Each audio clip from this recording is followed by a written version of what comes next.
গায়ত্ৰী হাজৰিকা ফাগুনৰ সৰা পাতশিলাৰ দৰেই যেন হল কথাবোৰ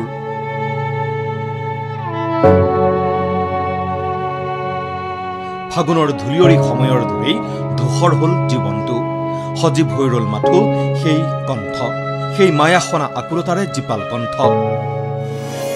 সৰা পাতে পাতে ফাগুন নামে পলাশৰে ৰং ৰাঙুলি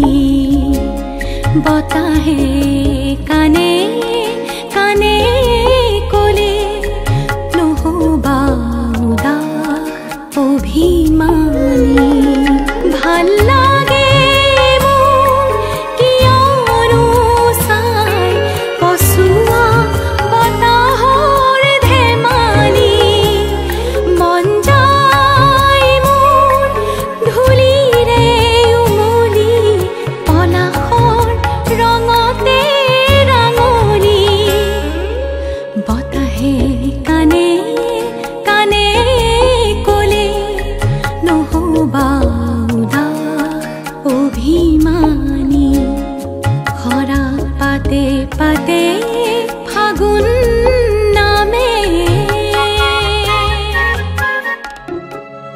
বিশ্বাস অবিশ্বাসৰ দুমুজাত সময়খিনিক এৰি গায়ত্ৰী হাজৰিকাই মাগিলে মেলা নেই শুকুৰবাৰে দুপৰীয়া মহানগৰীৰ এখন হাস্পাতালৰ পৰা আহিছিল এই খবৰটো যি খবৰে মুহূৰ্ততেই হাহাকাৰ লগাইছিল সংগীত শিল্পৰ জগতখনত মুখ কৰি তুলিছিল প্ৰতিজন অনুৰাগী গুণমুগ্ধক গায়ত্ৰী হাজৰিকা আৰু নাই হয় বিশ্বাস কৰিব নোৱাৰা এই খবৰটোৱেই প্ৰতিধ্বনিত হৈ আছে সমগ্ৰ গানৰ মায়াৰে সুৰৰ যাদুৰে শ্ৰোতাৰ মন মগজুত নিগাজি ঘৰ বনাই লোৱা সুকণ্ঠী গায়িকা গায়ত্ৰী হাজৰিকাই এৰিলে পৃথিৱীৰ ঘৰ এৰিলে কায়িক ঠিকনা মাত্ৰ ৪৩টা বছৰ এয়াওনো কিবা সময় নে জীৱনক বিদায় দিয়াৰ প্ৰতিজনৰে আক্ষেপ প্ৰতিজনৰে বুকু ভঙা হুমুনিয়া এনেকৈও এৰি যায় নে কোনোবাই মৃত্যুটো যে মানে ইমান কঠিন এটা মানে ইমান দুখ লগা এটা সত্যতা মানে আৰু সমগ্ৰ অসমৰ সংগীত জগতত গায়ত্ৰীৰ এই মৃত্যুৰ বাতৰি আচলতে এটা সাংঘাতিক ডাঙৰ লছ গায়ত্ৰী নাই মানে সংগীত জগতৰ এটা ভূতাতৰা নাই সৰাপাতৰ বুকুত স্পন্দন তুলি এজাক সুৰৰ পচুৱা বয়াই আনিছিল গায়ত্ৰী হাজৰিকাই আমাৰ খুব ভাল এগৰাকী সহযাত্ৰী তথা সহযোদ্ধা আছিল গতিকে গায়ত্ৰীক ইমান কম সময়তে হেৰুৱাই আমি বহুত অভাৱী হৈ পৰিছোঁ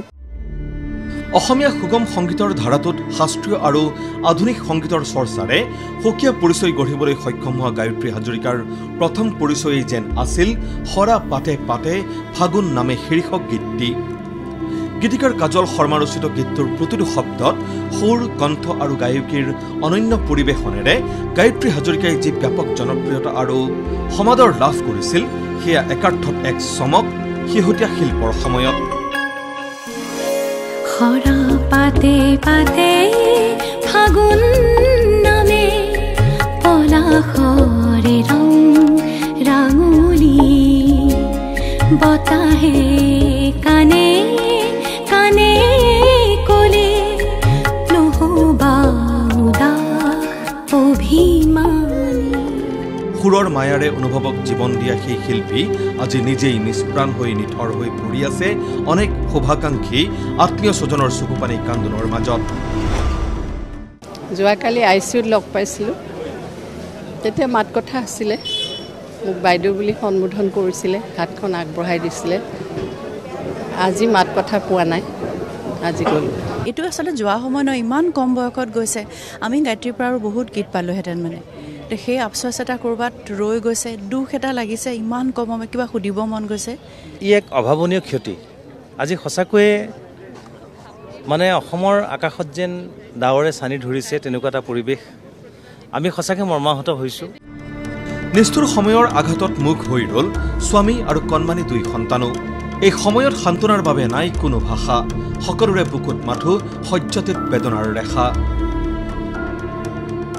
কালি দেখি কেতিয়াও ভবা নাছিলোঁ যে আজিয়ে এনেকুৱা এটা খবৰ পাম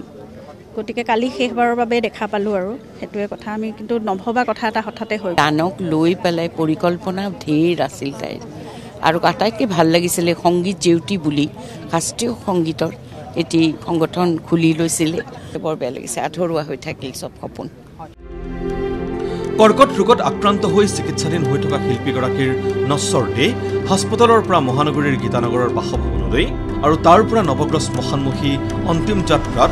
অনেক গুণমুগ্ধৰ লগতে সংগীত জগতৰ ভালেমান শিল্পী সাংস্কৃতিক কৰ্মীয়ে যাচিলে সেই শ্ৰদ্ধা অন্তিমবাৰৰ বাবে কায়িক অস্তিত্বক জনালে ভালপোৱাৰ প্ৰকাশ শোক প্ৰকাশ কৰিলে সৰ্বানন্দ সোণোৱাল পবিত্ৰ মাৰ্ঘেৰিটাৰ লগতে বিভিন্নজনে স্বকীয় শৈলীৰে উচ্চ ৰুচিবোধৰ প্ৰকাশেৰে ভালেমান অসমীয়া সংগীতক এক বিশেষ মাত্ৰা প্ৰদান কৰা গায়ত্ৰী হাজৰিকাই কণ্ঠদান কৰিছিল যতীন বৰাৰ ৰত্নাকৰ জুবিন গাৰ্গৰ কাঞ্চনজংঘা আদিৰ উপৰিও কেইবাখনো অসমীয়া ধাৰাবাহিকত খুব কম সময়ৰ ভিতৰত ইমান জনপ্ৰিয় হ'ল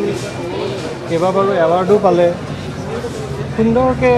গৈ আছিলে কিন্তু আৰু নিয়তিৰ খেল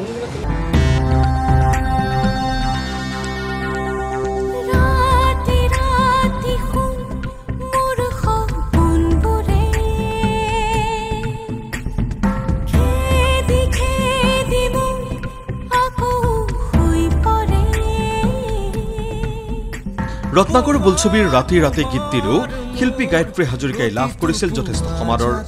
আকৰ্ষণীয় গায়কী কণ্ঠৰ লগতে ব্যতিক্ৰমী ব্যক্তিত্বয়ো গায়ত্ৰী হাজৰিকাক পৰিণত কৰিছিল পূৰ্ণ শিল্পীৰ ৰূপত সেই গান সেই কণ্ঠত কি আছিল তাৰ যেন প্ৰকাশ মাথো এইটো গান যিটো গানৰ লগতেই ফাগুন নামে ফাগুন নামিলেই অন্তৰৰ গভীৰত যিটো গান অনবৰত বাজে খৰা পাতে পাতে ফাগুন নামে খৰা পাতে পাতে ফাগুন নামে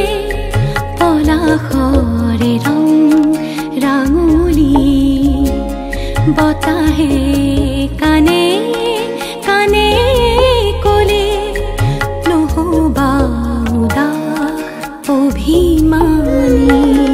ভাল লাগে মোৰ কিয়নো চাই পচুৱা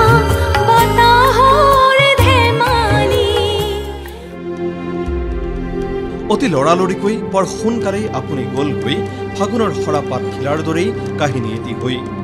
প্ৰতি ফাগুনত আপোনাক মনত পেলাম পচুৱা বতাহৰ ধেমালি হৈ ভিডিঅ' জাৰ্নেলিষ্ট পংকজ বৰাৰ সৈতে প্ৰাঞ্জিত চুতীয়াৰ ৰিপৰ্ট ND24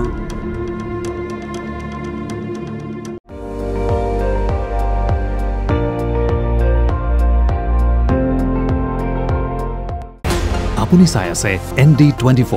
সৰ্বশ্ৰেষ্ঠ নহয় সৰ্বোত্তমৰ দৌৰত